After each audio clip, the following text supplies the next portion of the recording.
Okay, చెక్క భజన్కి కావాల్సింది నేను ఆల్రెడీ తీసుకొచ్చాను. సో మీకు ఎట్లా గ్రిప్ రావాలని, మీకు జారదు. ఓకే, కానీ గ్రిప్ ఇది ఉంది కదా. సో దీనిలో లైక్ 2 ఫింగర్స్ ఇట్లా అండ్ 2 ఫింగర్స్ ఇలా. సో అంటే for the grip. Okay, and ఈ ఫింగర్కి ఇది వస్తుంది. సో ఇది రివర్స్ రావాలి, ఇట్లా రాకూడదు. ప్లెయిన్ సైడ్ ఉంది కదా, అట్లా వచ్చి ఇది రావాలన్నమాట. వచ్చి దెన్ ఇది వస్తుంది అనమాట సౌండింగ్. సో ఇది ప్రాక్టీస్ చేసుకోండి, కానీ ఎవరికి చూపించొద్దు.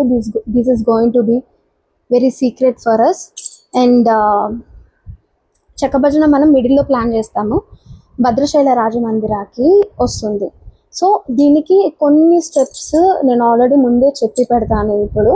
సో దట్ మీకు ఏమంటే ఒక 3 స్టెప్స్ 4 స్టెప్స్ చెప్తాను. దాని తర్వాత మనం దాన్ని అన్ని టోటల్ సర్కిల్ కాకుండా ఫస్ట్ సర్కిల్ చేసాము. దాని తర్వాత ఇప్పుడు ఇన్ అండ్ అవుట్, ఇది సర్కిల్ చేయాల్సిందే చెక్క భజన. సో దీని తర్వాత కోలాటము 3 మెంబర్స్ 4 మెంబర్స్ లేదా 2 మెంబర్స్ మొత్తం అందరూ చేస్తారు. సో అట్లా ఇండివిజువల్గా అవుతుంది. సో దీనిలో లైక్ ఎలా అంటే ఒక చెయ్యి ఇట్లా పెట్టుకోండి, ఇంకో చెయ్యి ఇది రావాలి. ఏమంటే 1 2 3 4 5 6 7 8 అంటే కంప్లీట్గా 2 3 4 5 6 7 8 రావాలి.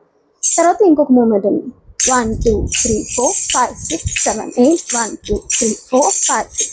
ఈ మూమెంట్ ఇంకో మూమెంట్ 1 2 3 4 5 6 7 8 1 2 3 4 5 6 7 8.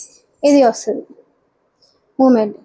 తర్వాత ఇన్కి వెళ్ళడం 1 2 3 4 5 6 7 8 1 2 3 4 5 6 7 8 వస్తుంది. తర్వాత ఒకరికొకరికి సైడ్ వస్తుంది 1 2 3 4 5 6 7 8 1 2 3 4 5 6 7. ఈ మూమెంట్ వేరు, ఈ మూమెంట్ వేరు. సో అదేం జారదు. ఓకే, మనం గ్రిప్ పెట్టుకుంటే జారదు. So these are some of the main steps. ఇది వీలైతే ఇంట్లో ప్రాక్టీస్ చేయండి.